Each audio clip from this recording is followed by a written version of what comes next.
సామెతల గ్రంథము 31వ అధ్యాయము 30వ వచనం. 30. అందము మోసకరము, సౌందర్యము వ్యర్థము, యెహోవా యందు భయభక్తులు కలిగిన స్త్రీ కొనియాడబడను. ఇక్కడ ఏమని రాసిందమ్మా?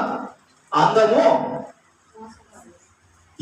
ఏ మనిషి అయినా అందం మోసమైంది అని చెప్పి ఎవడన్నా అనుకుంటాడా? అనుకుంటే ఎవరన్నా ఫేరంలో వెళ్ళి పౌడర్లు పోతారా? నాకు చెప్పండి. ఏ మనిషి అయినా జుట్టుకి రంగు వేస్తున్నాడు అంటే అర్థం ఏంటి చెప్పండి?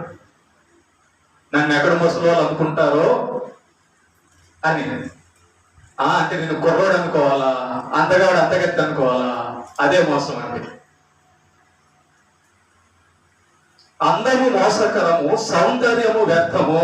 చూడ, తన శరీరము అందంగా లేదని అనుకుంటుంటాడు.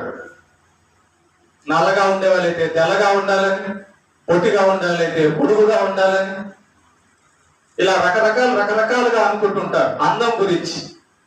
అందం విషయంలో మనిషి తీసుకునే శ్రద్ధ చూడండి. కానీ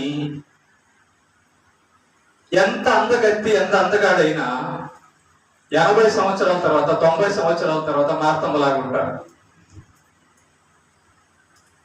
అంతేనా? అంతే. వ్యర్థము, సౌందర్యము వ్యర్థము అన్నాడు. అందుకే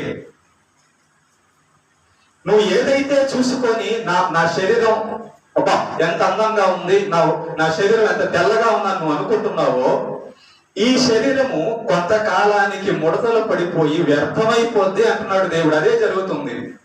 అందుకే ఎవరైతే తమ శరీరాన్ని బేస్ చేసుకొని, తమ శరీరాన్ని చూసుకొని గర్విస్తుంటారో, తమ శరీరాన్ని మనసులో పెట్టుకొని అబ్బా దాన్ని బాగా చూసుకోవాలని చెప్పి అనుకుంటుంటారు, అది మోసం అంటున్నాడు. సాధారణ మోసం అంటారే. అందుకే చూడండి, సినిమా యాక్టర్లంతా మోసగాళ్ళే, సినిమా హీరోయిన్లంతా మోసగత్తలే. వాళ్ళ డబ్బు దేనికి వస్తుంది? వాళ్ళకి సినిమా హీరోయిన్లకి డబ్బు దేనికి వస్తుంది?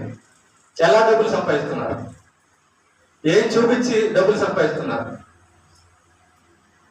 బైబిల్ అంతా కరెక్ట్ చూశారు. ఒకడు తన శరీరపు అందాన్ని గాని ఆధారం చేసుకుంటే వాడు సాతాను చేత మోసపోయినట్టే, ఆమె సాతాను చేత మోసపోయినట్టే. తన శరీరాన్ని ఆధారం చేసుకునేటట్టుగా సాతాను చేస్తాడు. అందం, నాకు అందం ఉందని చెప్పి 10 మందిలో చెడిపోయిన వాళ్ళు ఉన్నారు. నాకు అందం ఉందని చెప్పి గర్వంతో విరవీగుతున్న వాళ్ళు కలరు. చూసారా? అందము మోసకరము, సౌందర్యము